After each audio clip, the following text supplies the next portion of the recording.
Hi everyone, this video will be the review for the new debut season of the Netflix series The Umbrella Academy Season 2. Now another week, another batch of new Netflix shows as the service never runs out of new offerings even in the midst of pandemic which has sidelined some of its more traditional competitors. You know, like normal television. Now this is a non-Marvel, non-DC superhero story that surprisingly packs punch in more ways than one. Now, while some popular Netflix shows become like a cultural phenomenon like, you know, The Strangest Things, surprising hits such as The Witcher, or fountains of endless controversy like 13 Reasons Why, The Umbrella Academy does not fall into any of these categories. And yet, according to Netflix itself, it's one of the most popular shows on the service. You know, a lot of people watching Suits, a lot of people watching Game of Thrones, but somehow in some way, The Umbrella Academy managed to stay on. Now, this would be a sort of like a spoiler kind of review, so I don't know if anyone of you guys want to watch it. Just watch it. If you don't, it doesn't affect me at all. But first of all, what is The Umbrella Academy? The Umbrella Academy is an American superhero web television series based on a comic book with the same name written by Gerard Way. If anyone of you guys not familiar who Gerard Way is, he's the vocalist for My Chemical Romance.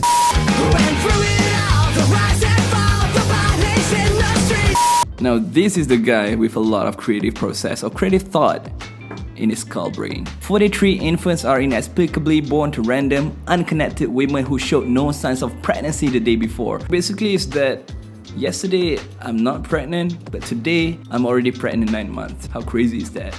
All of them were born on the same day in 1989. 7 of them are adopted by Sir Reginald Hargreaves, a billionaire industrialist who creates the Umbrella Academy and prepares these children to save the world. So these children then saved the world, became the superhero, captured robbers, all the superhero stuffs, until they're all grown up, fractured, then disbanded like a normal family. Now the 6 members that survive, I believe they are like 30 plus, I guess at the time. They reunite again upon the news of their dad's passing, Hargreaves' passing. Luther, Diego, Allison, Klaus, Vanya, and number 5 work together to solve a mystery surrounding their father's death, not to mention the imminent threat of a global apocalypse. Now here's the thing, the comic books is not really that, that popular there in the US. They only have like about 24 issues in total, so it's somewhat on the verge of running out of runway, if you know what I mean. I don't know how to do this review to be honest, but let's start with the story. Now, like I said, the story itself is really wonky. No one in their right minds, could think of the storylines like that. This is what I think is special about Gerard Way. He let loose of himself. He doesn't comply to anything such as rules or something like a superhero should be likable. Superhero is still human. Superhero could have a divorce. Superhero could have like sexual issues. Superheroes could have something like insecurity, if you know what I mean. If you guys haven't seen the first season yet, the storyline pretty much around the same length, around the same, how you put it, like a spectrum. The main issues that happen in the world is apocalypse. And season 2, again, apocalypse. Now some would say that they're kind of run off ideas, but I would say that they are linking the season 1 and the season 2 together, because these guys playing with the time travel thing. So once they change one of the history, when they go to the past or to the future, the thing that should happen might follow them. Kind of like crazy thought, crazy idea, which I would think that it sounds crazy to the point that will this sell, or is it possible to make this kind of story? But somehow, yeah. Storylines is really immersive, but I wouldn't say that this would look good by the critics. So they're back with season 2 based on the fans review, based on the fans are loving it. They have Comic-Con, they have a lot of stuff that can make a hype out of it, make a continuation.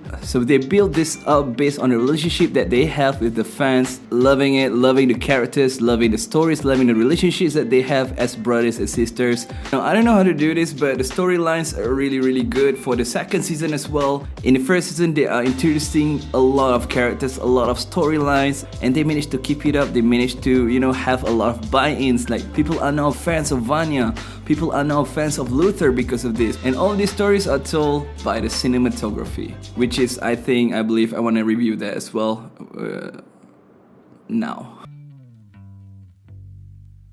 I'm a nerd when it comes to a weird kind of videography, you know, a weird kind of storytelling based on the camera movement, based on the locations of the character, things like how they express the one-sided mind in the church in the Kingsman movies.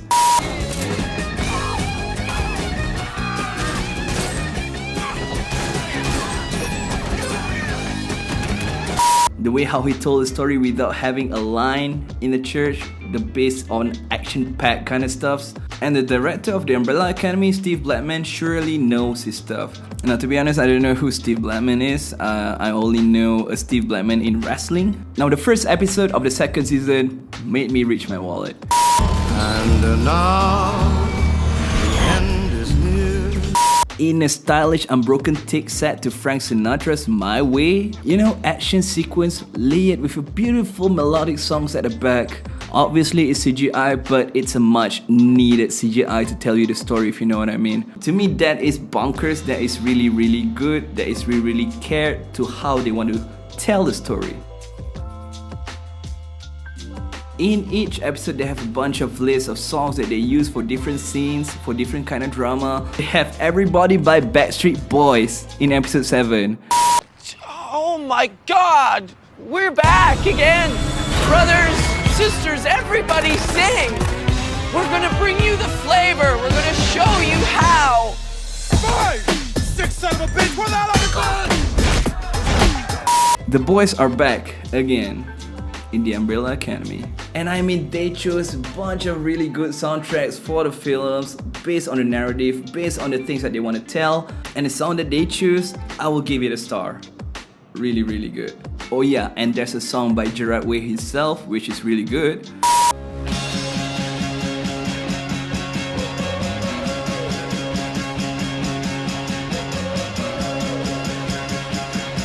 This is the streaming, you know, the streaming days in Netflix.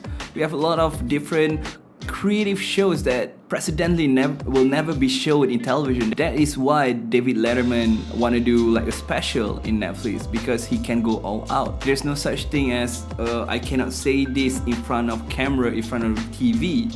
We can go nuts with creativity. Now, would I recommend people to watch The Umbrella Academy? Yes, of course. A lot of people like to watch series because some of it may be the characters, some of it may be the story, some of it may be because they're living in Texas, so they're a fan of Chuck Norris.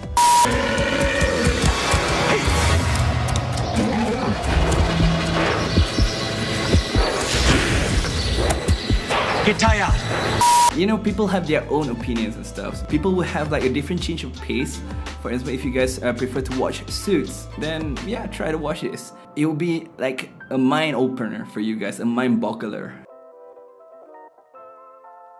And I also have the scores over here by Rotten Tomatoes. For season 1, The Umbrella Academy got 75% on Rotten Tomatoes. And then right now in season 2, they got 93%.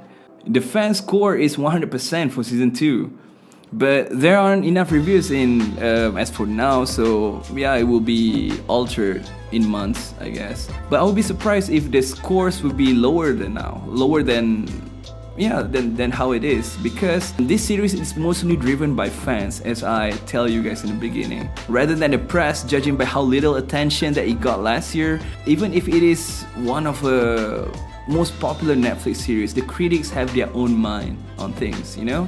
I don't know if you guys want to listen to the critics, be my guest. There are a lot of good series out there for you guys to watch. You guys can try it. If not on Netflix, they will be on HBO or Amazon Prime.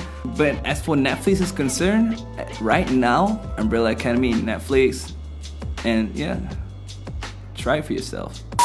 But anyway, guys, I don't know what else I'm gonna say for this video. I believe that's about it for this review. Please let me know what you guys think about the Umbrella Academy. If you guys have watched it especially, let me know what do you think. Or if you guys haven't watched it, if you guys have a different opinion, put that in the comment section below. Or if you have any other stories, any other shows, any other movies that you guys would like to see me review, or just have any opinion about it and you wanna tell me about it. Just put that in the comment section below. But anyway, guys, this is another day and this is another video. If you guys haven't clicked the subscribe button yet, please do so. It will really help me a lot. The bell button and whatnot. Thank you so much for watching. Don't forget to have fun. Oh, I should do the superhero thing, right?